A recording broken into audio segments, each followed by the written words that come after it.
और हैदराबाद में कांग्रेस और ओवैसी के बीच हुए समझौते पर बीजेपी ने निशाना साधा। केंद्रीय मंत्री जी किशन रेड्डी ने कहा कि एआईएमआईएम, कांग्रेस और बीआरएस तीनों मिले हुए हैं और ये हिंदुओं के खिलाफ काम करते हैं।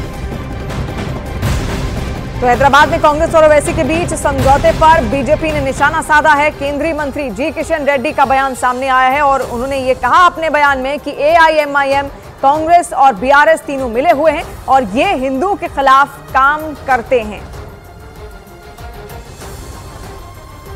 ये तीनों, कांग्रेस पार्टी हो, एमआईएम पार्टी हो और बीआरएस पार्टी हो, तीनों एक ही है, एक ही ग्रुप है, तीनों का डीएनए एक ही है, तीनों मिलके काम करते हैं, तीनों मिलके पुराने शहर के हिंदुओं के खिलाफ बात करते हैं।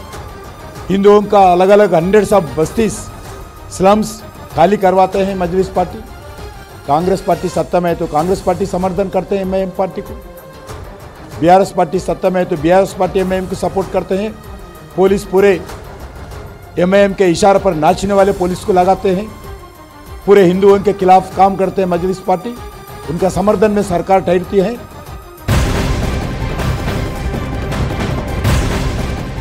19 अप्रैल को पहले चरण के मतदान में उत्तराखंड की 5 लोकसभा सीटों पर एक साथ वोटिंग होनी है। पौड़ी गढ़वाल लोकसभा सीट पर बीजेपी के अनिल बलूनी मैदान में हैं। उन्होंने न्यूज 18 इंडिया से खास बातचीत में उत्तराखंड की 5 लोकसभा सीट जीतने का दावा किया है। साथ ही अनिल बलूनी ने कांग्रेस पर निशाना साधा। उन्होंने कहा कि इस बार 13 राज्यों में कांग्रेस एक भी सीट नहीं जीतने वाली। पिछले एक महीने में करीब 6000 लोग बीजेपी में शामिल हुए हैं। तो 19 अप्रैल को पहले चरण में मतदान होना है और उत्तराखंड की 5 लोकसभा सीटों पर एक साथ वोटिंग होनी है 19 अप्रैल को ही। और पौड़ी गढ़वाल लोकसभा सीट पर बीजेपी के अनिल बलूनी मैदान में हैं, जहां पर उन्होंने न्यूज 18 इंडिया से खास बातचीत में उत्तराखंड की 5 लोकसभा सीटें जीतने का बड़ा दावा किया है। और साथ ही अनिल बलूनी ने कांग्रेस पर निशाना भी साधा। उन्होंने कहा कि इस बार 13 राज्यों में कांग्रेस एक भी सीट नहीं जीतने वाली है। पिछले एक महीने में करीब 6000 लोग बीजेपी में शामिल हुए हैं।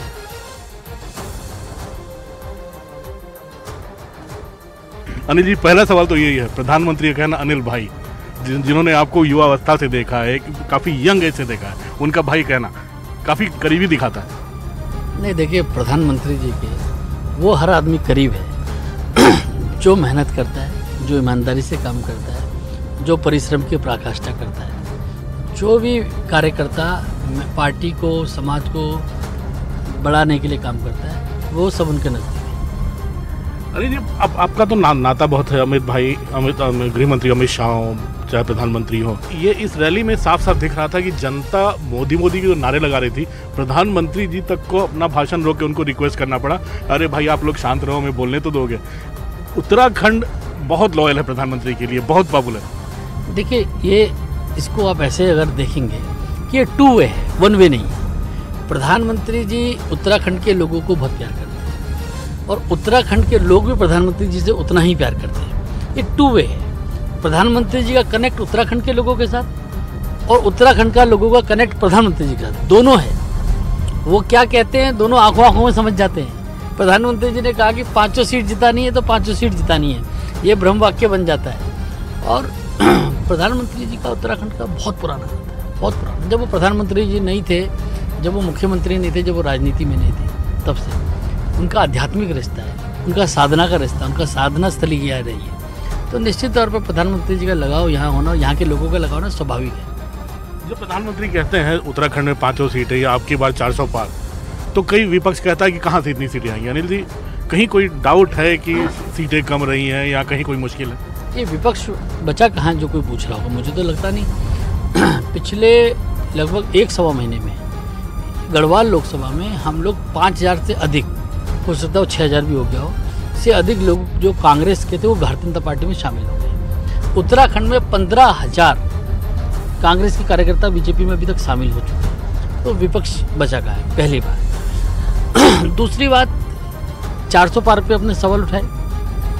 मीडिया और बाकी लोग, विपक्ष जो है वो 300 पार पे भी सवाल उठाता है। तो हमारा ट्रैक रिकॉर्ड ऐसे ही है, अब चिंता मत कीजिए, 400 पार होके रहेगा। तो 400 पार में अनिल जी एक और सवाल उठता है कि गढ़वाल की जनता आपको चुनकर भेजेगी, प्रधानमंत्री को आप पर भरोसा है, अमित शाह गृह मंत्री जो उन पर काफ़ी भरोसा है। स्मृति ईरानी जी जो एक पार्टी की काफ़ी स्टार प्रचारक हैं, वो आपके नॉमिनेशन में साथ आई। तो गढ़वाल की जनता को जो विकास कार्य चल रहा है उसको आगे बढ़ाने के लिए आपसे बड़ी उम्मीदें हैं। तो अब भविष्य में क्या भूमिका देख रहे हैं, इतने जब सारे लोग यहाँ पर आपको इतना मानते हैं, इतना प्यार करते हैं, आपके काम की इज्जत करते हैं? तो देखिए, ये उत्तराखंड में विकास हम लोगों को करने का हमारा लक्ष्य है। और जो भारत सरकार में, क्योंकि मैं केंद्रीय बीजेपी में मैं पदाधिकारी हूँ और इस कारण से सभी लोगों से मेरे बहुत ही मधुर संबंध है। अगर मेरे संबंध उत्तराखंड के विकास में काम आए, उत्तराखंड के जन कल्याण में काम आए, उत्तराखंड की समस्याओं के समाधान में काम आए, तो मैं तो अपने आप को बड़ा सौभाग्यशाली समझूंगा कि मेरे संबंध अगर राज्य के लिए काम आ रहे हैं तो बहुत अच्छी बात है मेरे लिए। 2003 में मुझे याद है अनिल जी, आपको टिकट मिला था, लेकिन आपके जो कई तथाकथित शुभचिंतकों की कमी नहीं रहती है कभी भी, जो हम लोगों ने देखा है, क्योंकि आपका करियर हम लोग भी साथ साथ काफ़ी दिनों से देखते हुए बड़े 2003 में। लेकिन आप जो आपका जुझारू जो आपका नेचर था उससे नजर आया था, जब आप सुप्रीम कोर्ट जाकर उस चुनाव को आपने नर एंड वॉइड करवाया था, वो जुझारू अनिल बलूनी है अभी भी? देखिए, मेरी किस्मत में बहुत सारी चीज़ें लिखी है तो मैं करना होता है।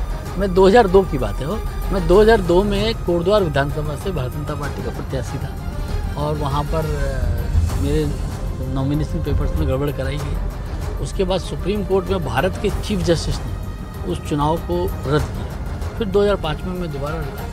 तो मैं अपनी चीज़ों में काम करने में जुझारू रहता हूँ और मैं सुप्रीम कोर्ट तक छोड़ा नहीं। भारत के चीफ जस्टिस की कोर्ट से मैं चुनाव को रद्द करा के आया, तो उसके बाद फिर दोबारा चुनाव हुआ, फिर कांग्रेस की सरकार थी। तो मेरे साथ तो ये सब चलता है और मैं इसी के लिए बना हूँ, इसलिए कोई दिक्कत नहीं है। तो जुझारू अनिल बलूनी से अब गढ़वाल की जनता क्या उम्मीद करे? देखिए, मेरे जीवन का हर पल और हर कण अब गढ़वाल की जनता के लिए, उत्तराखंड की जनता के लिए है। मैं निश्चित तौर पे बहुत कुछ चीज़ें मेरी प्लानिंग में है। मैं आने वाले समय में उत्तराखंड में, गढ़वाल में पलायन रोकने के लिए एक बिल्कुल महायुद्ध की शुरुआत करने वाला हूँ और निश्चित तौर पे आप मान के चलिए कि इस पलायन को, देवभूमि को, यहाँ के पलायन को रोकने के लिए जो काम है सब करूँगा और भगवान ने चाहा तो मैं सफल भी होऊंगा। इसके सकारात्मक परिणाम आपको कुछ दिनों में दिखने लगेंगे। तो हम लोग उम्मीद करें कि गढ़वाल उत्तराखंड की 5 की 5 प्रधानमंत्री मोदी को आप लोग इन तोहफे में देंगे इस बार बीजेपी? देखिए, 5 की 5 तय है। ऐसे 11 प्रदेश हैं शायद इस वक्त जहाँ कांग्रेस शून्य पे है, जिसमें उत्तराखंड, हिमाचल, हरियाणा, दिल्ली,